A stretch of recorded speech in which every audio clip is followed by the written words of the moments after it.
ঘরের মাঠে কুপঘাত করলো টাইগারদের দিয়ে গেল বড় শিক্ষা।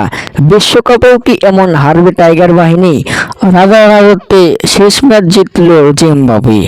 হ্যালো দর্শক, শুরু হয়েছিল জিম্বাবুয়ের সাথে 5 ম্যাচের টি-20 সিরিজ। সামনে টি-20 বিশ্বকাপকে সামনে রেখে এই সিরিজ আয়োজন করে বাংলাদেশ। দর্শক, এই সিরিজে টাইগাররা পেল বড় শিক্ষা। প্রত্যেকটা ম্যাচে একই কাণ্ড, 160+ রান করতেই পারল না কোনো দল।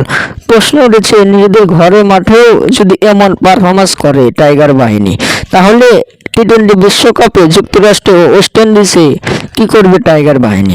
নাকি গতবারের মতো এবারও লজ্জাজনকভাবে স্কোর করে দেশে ফিরে আসবে? দর্শক, 5 ম্যাচের টি-20 সিরিজে প্রথম 4টা ম্যাচ টেনে টুনে জিতেছে টাইগাররা।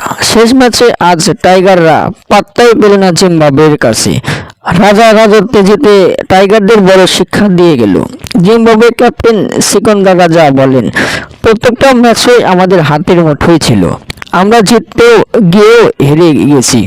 দর্শক, টাইগাররা টি-20 বিশ্বকাপে কেমন উপহার দিবে ক্রিকেট ভক্তদের? আপনাদের মতামত কি? কমেন্টের মাধ্যমে জানিয়ে দিন।